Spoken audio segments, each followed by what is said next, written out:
I could have come here and talked about like, hey, here's my art and here's how you put a good portfolio together and here's what game companies expect you to have. But I wanted to do something that potentially spoke to something, to other parts of the job other than just concept art. So whether you're looking at, animation or cinematics or, even like game design and combat and all of that sort of stuff.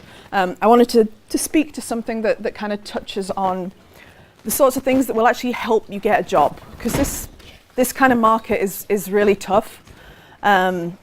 It's getting harder to kind of stand out from the crowd. And one of the things I see a lot, because I've done these kind of events and I've looked at a lot of portfolios and students have shown me their work. And oftentimes what I find is that the students tend to have this expectation of like, oh God, I need to put a portfolio together that shows what this company wants. And they oftentimes neglect what they love. And ultimately, passion is really important for the games industry.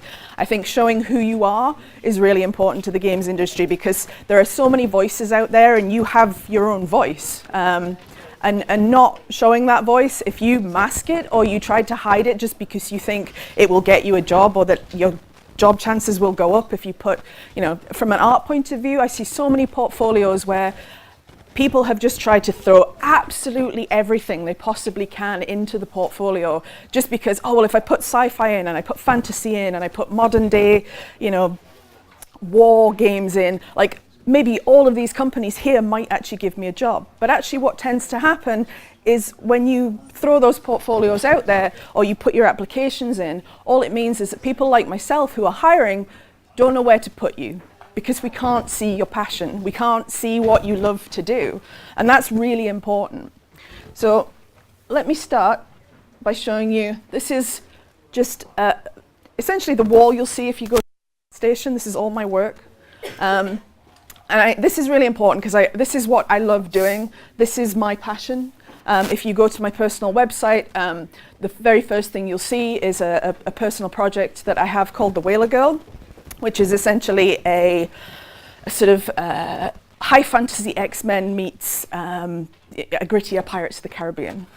And those are the things I love. And I think there's a thing where, especially with concept art, that you have to be cool, right? You've got to do the coolest things and be the coolest person and have that, art that's getting the most views and the most favorites. And social media presence is really important. It helps people see you. It helps you become visible within a market that, can be quite saturated.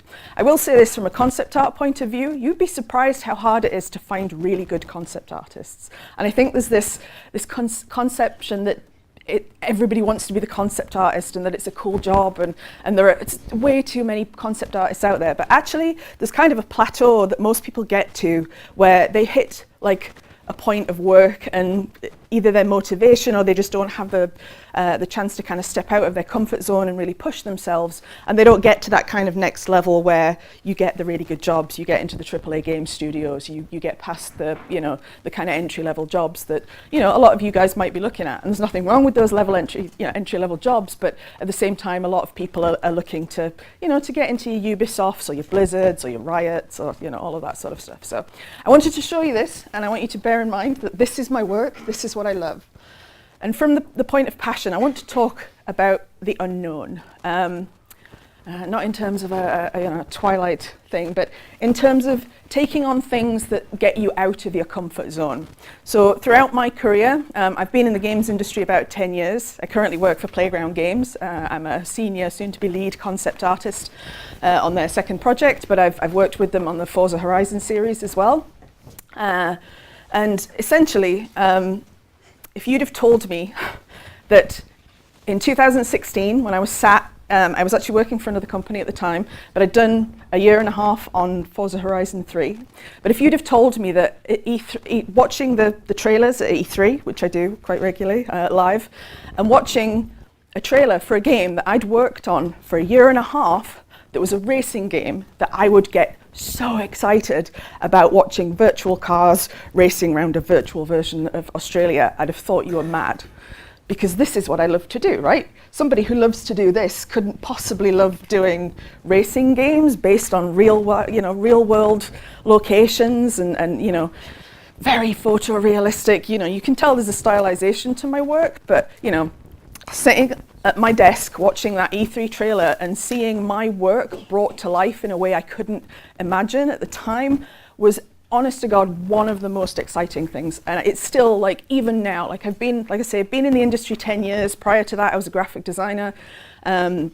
But I've wanted to work in games since I was like 8 years old, you know, when I had, putting an age on myself here, but when we got our first Atari computer, you know, using the paint programs on that and making little sprite games and stuff, like that was my jam. Like, ever since I was young, I've wanted to work in games.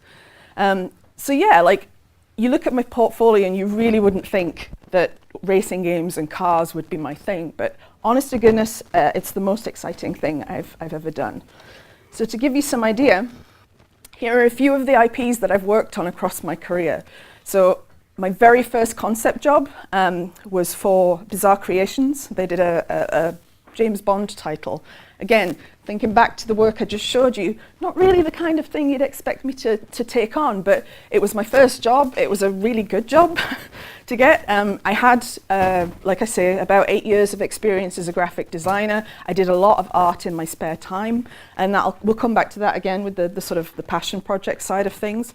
But yeah, this opportunity came up. I went to interview at Bizarre Creations, and while I wasn't they weren't hiring eventually, they essentially canned the position. They reached out to me and said, would you like to do a little bit of freelance work? So I was like, hell yeah, I'll do some freelance work. And I started off, certainly didn't start off doing Bond concepts. I started off doing all the kind of grunt guys who you kind of shoot up and don't really pay attention to. But yeah, eventually I did a good enough job on that they started giving me some of the main characters.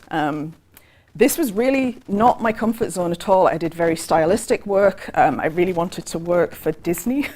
Like, that was my thing when I was younger. Like, working as an animator at Disney was like my absolute dream job when I was kind of, you know, my late teens, early 20s. That was really where I wanted to be. So when this kind of thing came along, it's not where you would have expected my career to go. So I'd never drawn like super photorealistic people, certainly never drawn people who had to look like celebrities, and you know, they had the kind of Bond cast. My very first in-house job was for Jagex, working on RuneScape. Again, I'd never worked in a games company full-time before, and this was a real eye-opener, because it's one thing working either being at university and doing a course like you guys are probably doing, or working like I did. You know, when I grew up, back when there was no electricity, and no, I'm not that old. But yeah, back when I kind of grew up, there wasn't really a lot of university courses. Certainly wasn't the sort of online training and that kind of thing that's available to you guys today. So it took me a lot longer to kind of get to where I am, because there was a lot of kind of back and forth. And it was a real eye-opener when I got my job at Jagex, because all of a sudden I went from having all the time in the world and being able to kind of do it all myself to suddenly having to sit, you know, to a production pipeline. And I was churning out multiple concepts in a day. So, you know, I remember doing thumbnails for some of the stuff in RuneScape, and that was, you were talking like maybe 2 or 3 sheets of thumbnails in a day. So potentially like 30 character designs in a day. And that was a real shock. Again, got me out of my comfort zone, got me doing things that I wasn't used to doing. I was much more illustrative before I got the job at Jagex. I liked spending hours and hours and hours on any one given piece, and you know, a month I could quite easily spend on a single piece. So I got the opportunity to join a team that worked on Transformers, officially licensed by Hasbro. When they offered me the job, I'd never drawn a car and I'd never drawn a robot.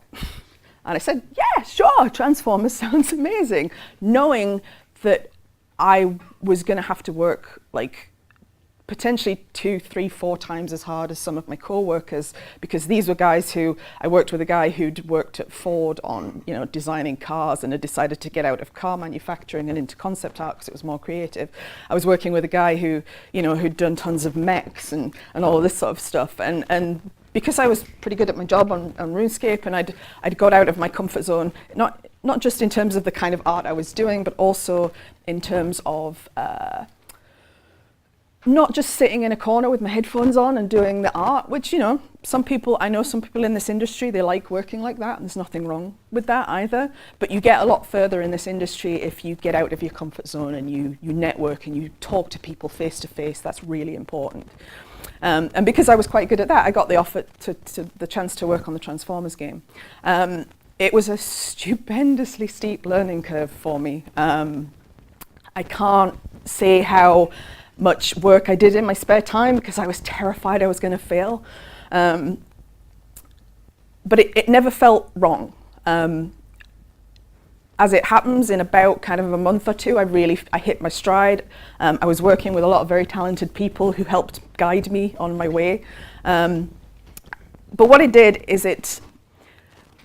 and what I'm trying to get at here, just so that you don't think I'm rambling, but the idea of kind of the unknown and stepping out of your comfort zone is it bolsters the skills that you have in the place where you are comfortable, and it gives you a new set of skills or a new way to do things that you wouldn't otherwise have thought of.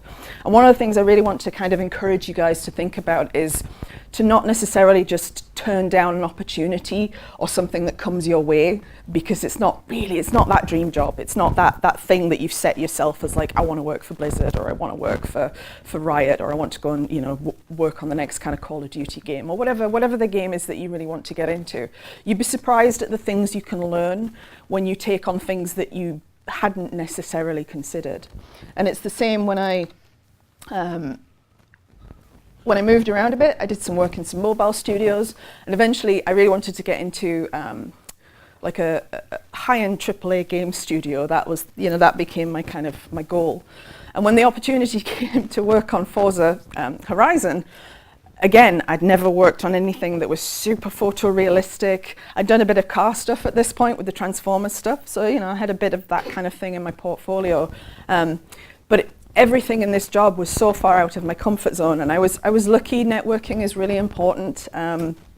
Getting to know people who work in other companies is a really good thing. That's what got me the job, or certainly opened the door to allow me to put my work in front of the guys at Playground to get the job at Forza. But I'd never worked on anything even remotely like this, and I remember I was going in for an interview on the Tuesday, and on the Sunday, one of the concept artists who worked there sent me a whole bunch of photoreal files and just said, bash something together with these because it'll impress them if you can do something decent. And I don't think I've worked as many hours in a weekend as I did that kind of weekend, or that Sunday as it was, because he sent it to me on like a Sunday morning. And by Monday evening, I actually had something that, despite having never done before, again, because I'd stepped out of my comfort zone so many times, that it starts feeling less terrifying when you do step out of your comfort zone, because you start getting this sense of like, actually, I've kind of done this before. This isn't quite as scary as it seems. And there's a quote by David Bowie, which is one of my favorite quotes, and I come back to this every time. I kind of go, this isn't something I can do. What am I doing? Like, I love this quote. It's up there. I'll let you read it. I'm not going to read it out to you, but I love the idea that you can push yourself beyond what you think you're capable of.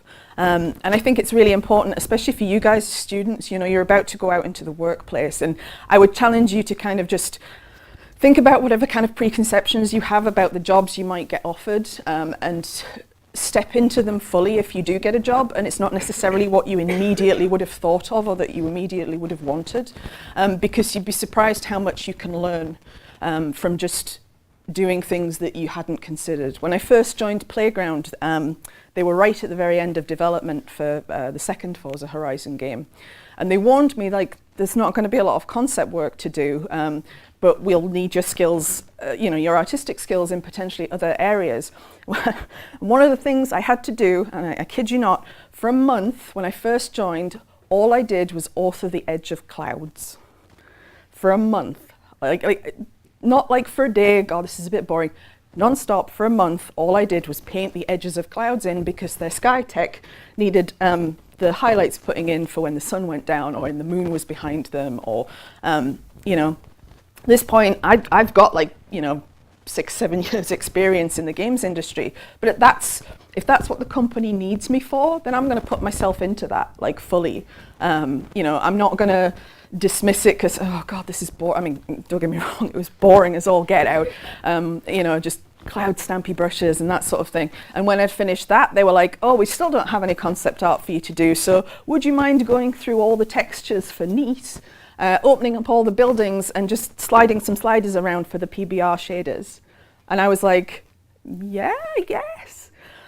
And both of those things were tediously mind-numbing at the best of times, but what they did, I can paint shit-hot clouds now. I shit you not. I'm fucking good at painting clouds. And the PBR stuff improved my perception of value no end. Because what happened is after about a week of doing it, I'd be walking to work and I'd be looking at the buildings and I'd be like, okay, so the white one there is slightly shinier than that one over there, and oh, look at the way the sun bounces off the concrete here, and this is, and it changed my perception of, like, the world almost, which is kind of crazy. And if somebody had come to me, if I'd been freelancing, for example, and somebody had come to me and gone, hey, we'd like to pay you to paint cloud edges for a month, or to sit and, you know, dabble some sliders around, I'd have told them to, you know, GTFO. Because no, like, that's not something that you'd find interesting. But good God, did it help my work. So yeah, basically I'm just trying to encourage you guys to kind of think about, you know, what things you might get out of something that doesn't immediately look like it would benefit you. And moving on from that, we'll have a little talk about passion projects. So, especially when you're starting off early in your career, like, I think taking those steps into things that you wouldn't necessarily have considered is only going to help you get stronger at the stuff you really love doing.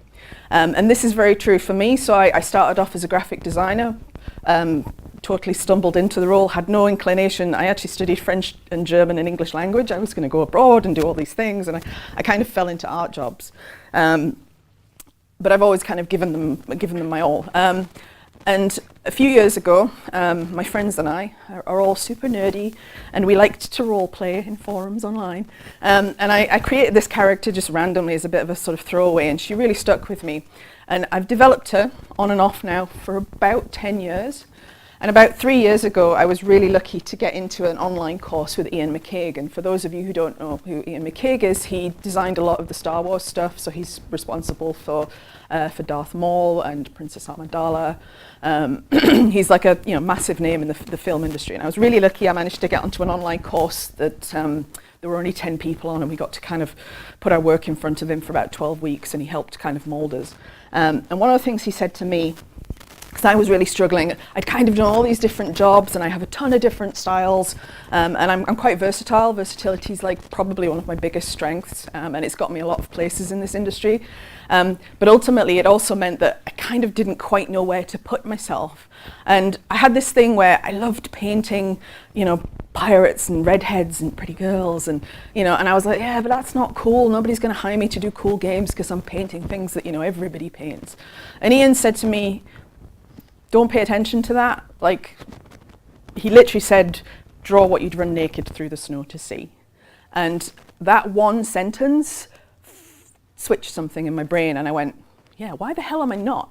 And what this has done for me is this has brought me a pretty big audience. Like, from a social media following point of view, if you go back to my stuff like 3 or 4 years ago, I don't have that many followers. I maybe get a couple of likes per piece. And the minute I stopped worrying about what I thought other people wanted and just did what I wanted, everybody else started responding to it a lot more positively. So yeah, I have this personal project. It's called The Whaler Girl. And it follows the adventures of a young girl who essentially doesn't get on very well with the townsfolk in this kind of very harsh northern town. And eventually some catastrophe befalls them and she has to leave. And in order to get revenge on them, she joins a group of dastardly pirates. But Ian helped me develop this project. And And I've run with it literally for the last kind of 3 or 4 years. And I'm at a point now where I have a proper full website. I can kind of turn it into a brand. I can do a whole bunch of things. Patreon, I'm looking to go to Comic-Con with it next year. But what this project has done, and I've given this advice to a lot of people who've shown me portfolios and stuff as well, is this shows prospective employers what I really want to do. And if they like this, but it doesn't quite fit what they do, they can go to the rest of my portfolio site, and I have all the other stuff that I've worked on, my Forza, my Transformers, my Bond.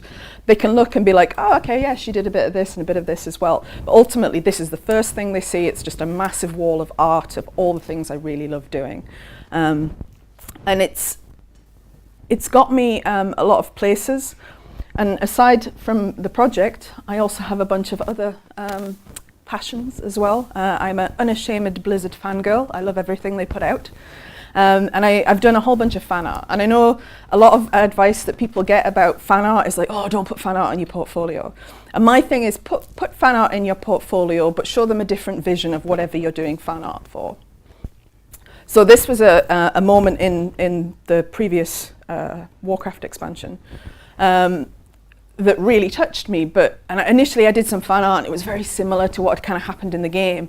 And then I was like, well, what happens if you show what happens after that particular moment?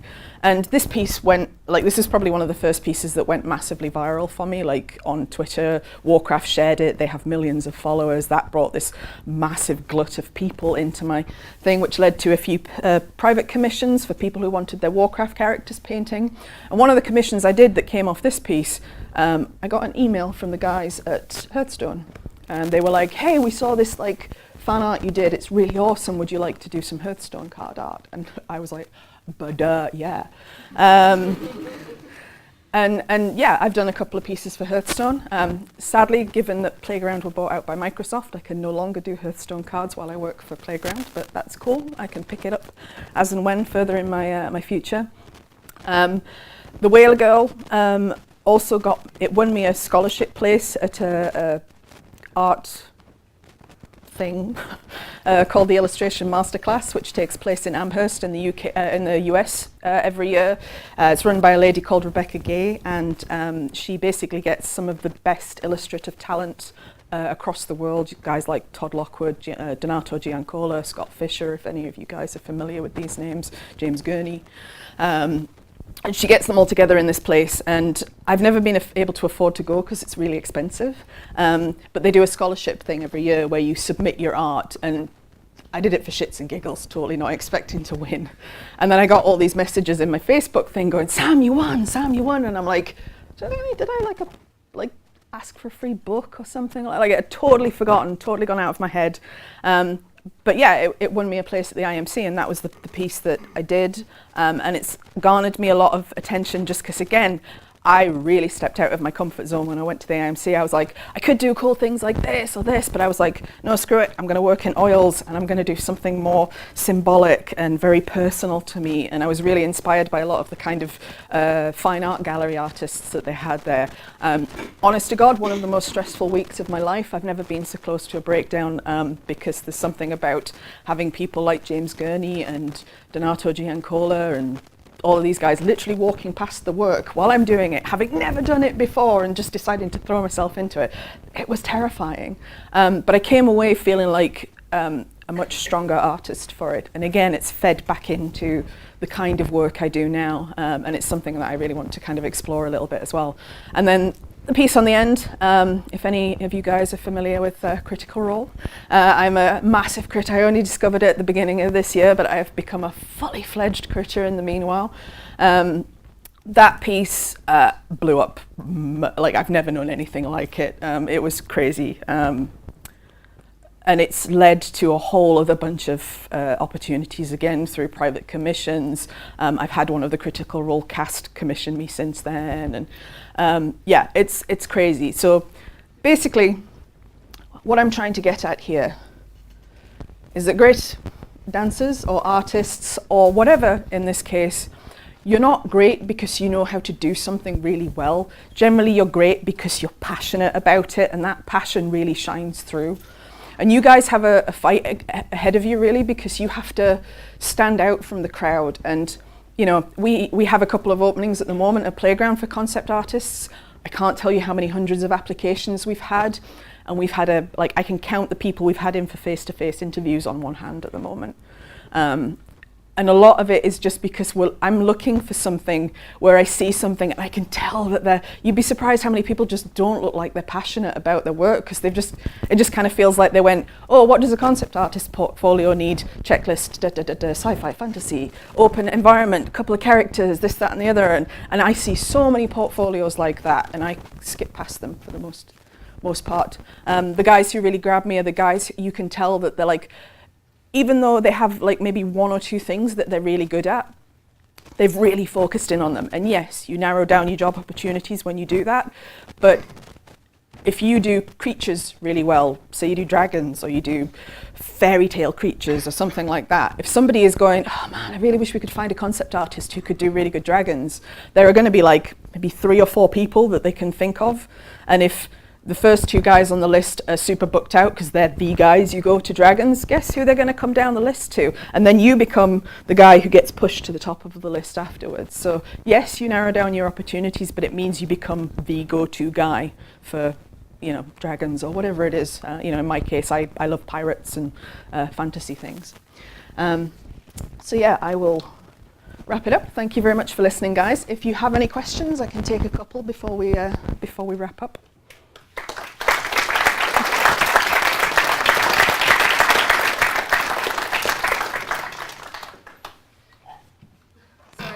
Are we wrapping up anyway? I talked too long, I'm sorry. If you have any questions, we've got about 3 minutes. I've got a quick one. Yeah. Sure. Just go back to the studio side. Typically what pushes a whole team out of their comfort zone, not just one artist, is next-gen platforms. Yeah. We're looking next year at next-gen of stuff. What do you as an artist and maybe the art team are looking forward to in, you know, being able to do next-gen stuff that we're trying to do? I think just the possibilities of not being as restrained as we are now. So currently, you know, there's a lot of stuff when you build environments and even characters that you have to optimize, and you've got to be clever about how you use texture space and how many objects you can have in on the screen at any one given time. There's some really interesting developments coming up where that might not be as much of an issue. So, you know, it's like you don't necessarily have to consider all the stuff you're putting into the game. You know, streaming is something, you know, cloud streaming and that sort of thing is really exciting, because it means you're not reliant on the hardware that someone has in their home or their office or wherever. So I think, yeah, that sort of thing I think will push a lot of artists who have been in the industry a long time, like out of their comfort zone, because people, again, they just get used to repetition and doing the same thing because it's successful, right? And I think every time a new generation of console comes out, it pushes, like you say, whole teams out of their comfort zone again. So yeah, I think that's really exciting. I think it's really exciting, yeah. Yeah, how do you like go about adding like story and emotion to a piece? So I'm a storyteller. I have been since I was a kid, and I know not everybody is. One of the pieces of advice I've given people who are like, how do I come up with a cool story or a cool theme? And you don't have to do what I've built. Like I want to write novels. That's my ultimate goal with The Whaler Girl. I want a trilogy of novels and all that sort of stuff. But you don't have to go to that extreme. If you have trouble thinking up your own stories, one of the pieces of advice I give is take a film. Like if let's say you really love fantasy. Take a modern day film that has no fantastical elements to it whatsoever and flip it into high fantasy. So I did this with Silence of the Lambs because it's one of my favorite films. And I did a whole bunch of concepts based on what would Clarice Starling look like if she was a priestess of a high order that hunted demons instead of serial killers. And what would Hannibal Lecter look like if he was a demon and is it Buffalo Bill? I forget. Is it Buffalo Bill? Yes. Yeah. And what would he look like? And all of a sudden it's like you don't have to think about the story elements. Like you've already got the interesting characters and all of that sort of thing. So you can kind of like work on it. And it also makes it familiar for the people who are looking at your work as well. And it gives you a story to tell them, hey, I really love this film, but I flipped it and turned it into something else. I think Ian McCaig did something similar with like the Little Mermaid, like he's done like a sci-fi kind of take on the Little Mermaid and that sort of thing. And I think that's a really good idea for like someone who doesn't have as much of a, if you're not that good at kind of coming up with your own stories, that's a really good way of coming up with a project that makes your work consistent as well, because that's really important from portfolio, is showing that you're not just a one-hit wonder and that you have a piece of this and a piece of this and a piece of this, because all I'm going to think is, can you duplicate that? Can you do that over 2 or 3 pieces? Can you do that over an environment and a couple of characters, or whatever, for whatever the kind of the role is I'm looking for. So, all right. Nope. Yeah. So, are there times when you lose passion easy for your passion project? And if so, Yes. do you push on through? Or do you So usually when I'm running out of steam, it usually indicates that I've hit a plateau with what I know. So what I do is I go back to studying at that point. I study quite regularly. I tend to do, I do a lot of movement studies from YouTube videos where I just do quick gestures. If I'm doing environments, I might take either old master paintings or really good photography, that sort of thing. And I replenish my visual library, because usually I find when I'm losing passion for something, it means I've kind of run out of whatever my visual library is. So I'm just kind of refreshing it with a bit of study. So, all right, shall we? Sorry, I've got Yeah. our next speaker that's starting in 4 minutes. Yeah, sure. Thanks, Thank you, guys.